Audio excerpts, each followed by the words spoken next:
He raised his fist at me tonight. Same fist I've been afraid of my entire life.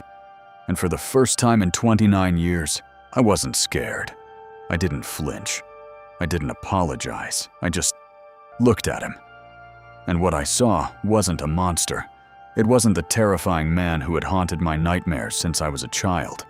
It was a sick, frail, bitter old man, standing in the dark, shaking with rage over a $10 extension cord. That was the moment everything changed. That was the moment I finally understood. The monster was never real. It was only real because I believed in it. My name doesn't matter. What matters is this. I am 29 years old. I run ultramarathons. I am sober. I have spent years rebuilding myself from the inside out. But for every mile I've run, for every day I've stayed clean, there has always been one weight I couldn't shake. My father. I live in Malaysia, in Southeast Asia. Here, it's completely normal for unmarried children to live with their parents into their late 20s, even their 30s. It's not weakness. It's not dependency. It's culture. It's family. At least, that's what family is supposed to be. In my house, it's something else entirely. My father has fought with everyone his entire life. His brother, his friends, his co-workers. No one escapes his anger. No relationship survives it. And I was no exception. I was just the one who couldn't leave. Let me take you back. Not to tonight. Not yet.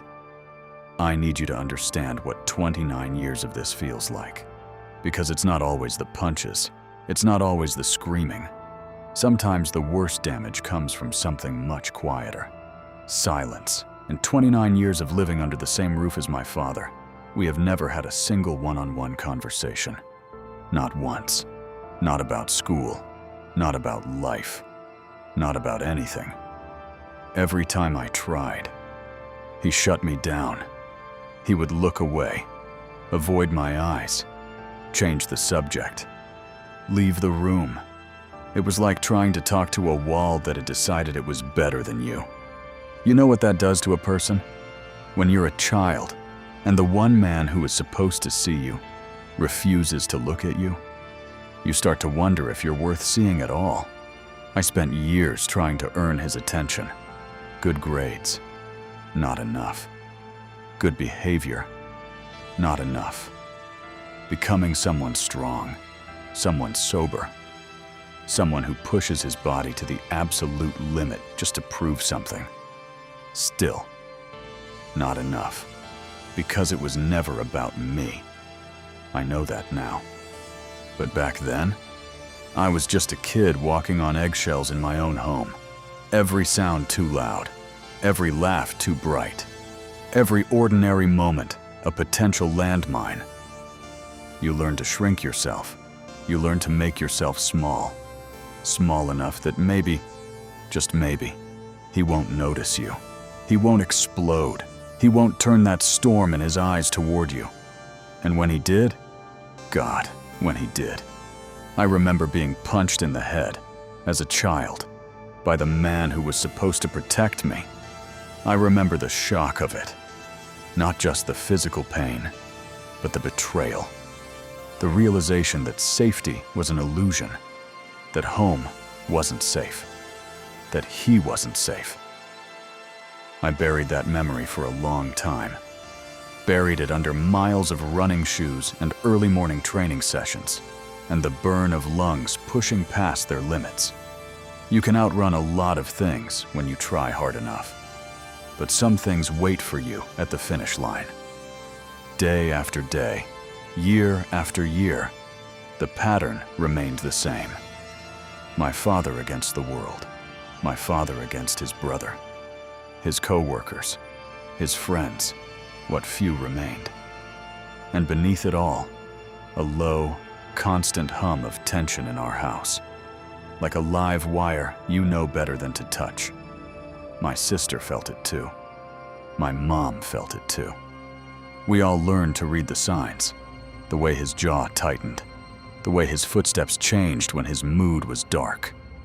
The way a simple question could detonate into something catastrophic if the timing was wrong. So we stopped asking questions.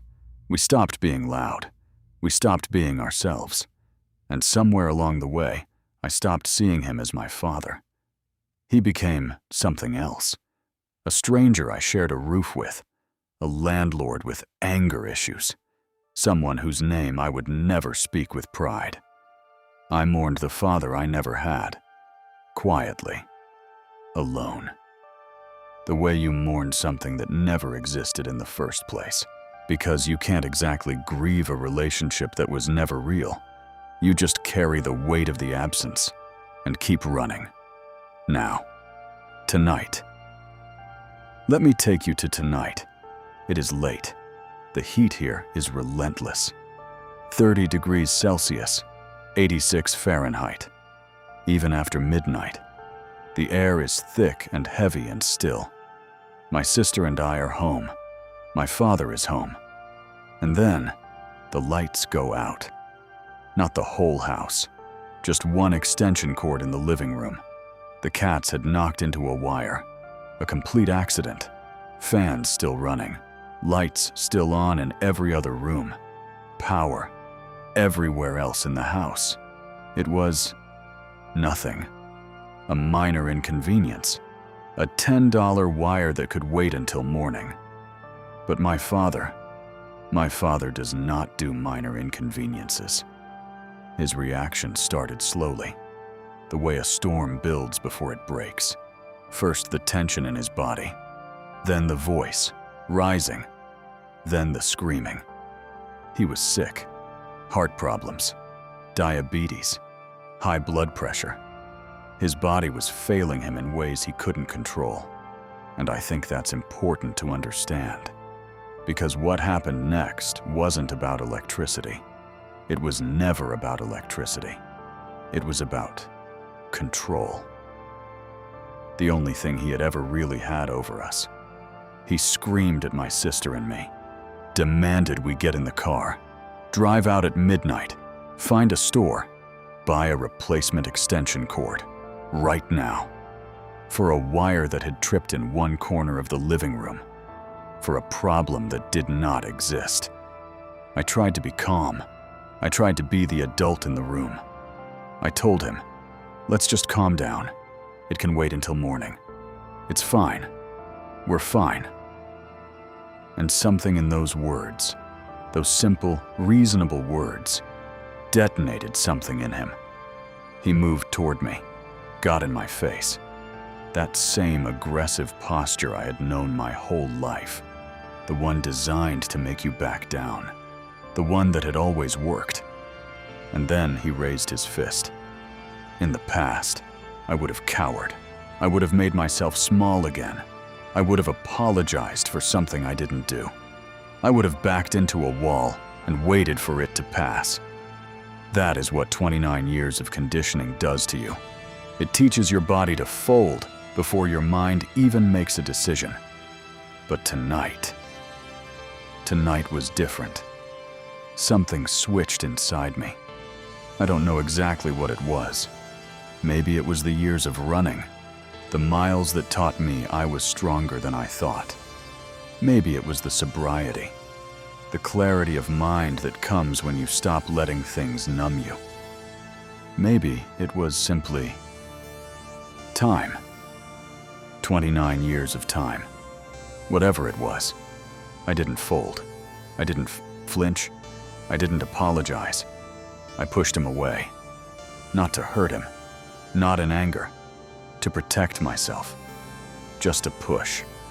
But because his body is weak now, because the sickness has taken so much from him, he fell. And he went down slowly. And he hit the floor. And I stood there, breathing, waiting for the guilt to come. Waiting for the horror. Waiting for the old voice in my head that said, "You went too far. You're the bad one. Say sorry. Fix it. Make it right." But that voice was gone. What I felt instead was nothing. Then, something even stranger. I felt good. Not because he fell, not because he was hurt, but because for the first time in my life, I was not afraid of him. I looked down at him, and I asked, calmly, "It's been so long since you've been like this. What kind of father are you?" And he looked up at me, and he said, "So what?" So what? 2 words. That's all he had. 29 years of fear. 29 years of eggshells and silence and a child begging to be seen. And his answer was, "So what?" And in that moment, I understood something that no amount of therapy or running or journaling had ever fully landed for me. He was never the monster I made him in my mind.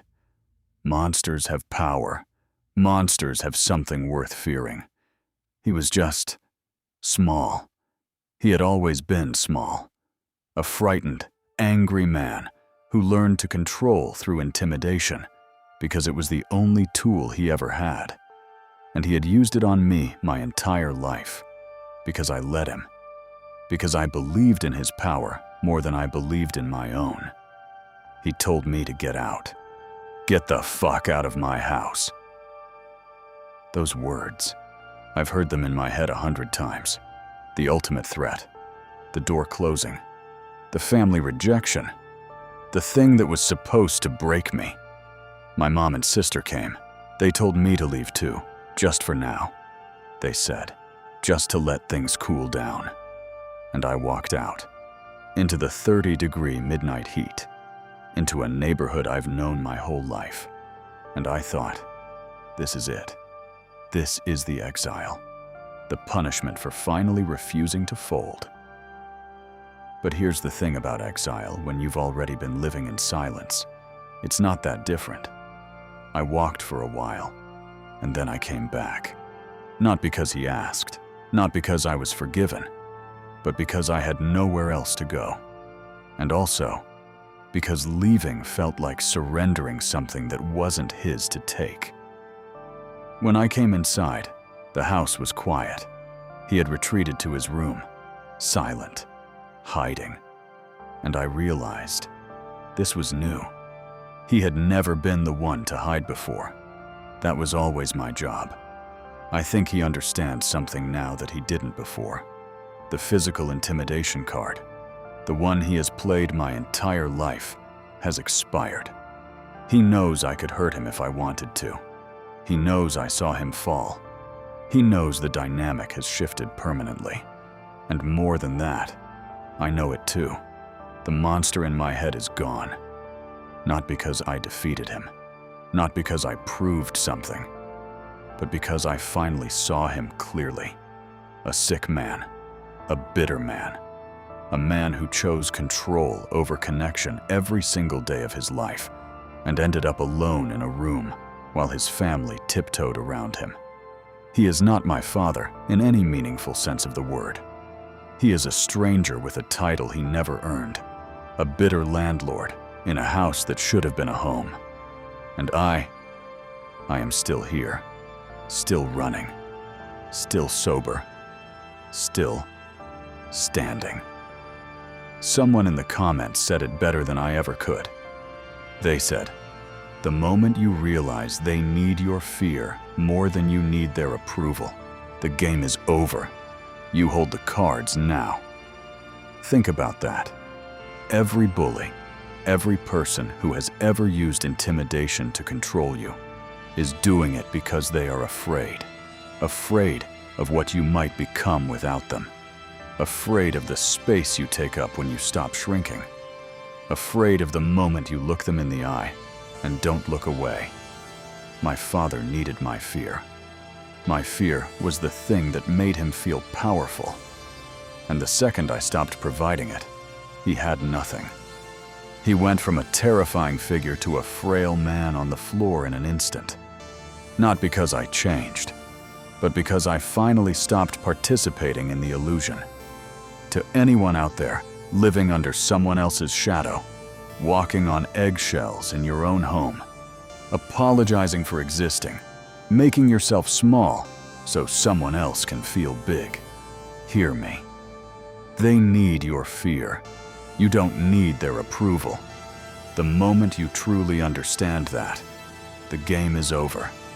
Stay strong, stay sober, and don't let them drag you down to their level, because that level is a very lonely place, and you deserve better than that. We all do.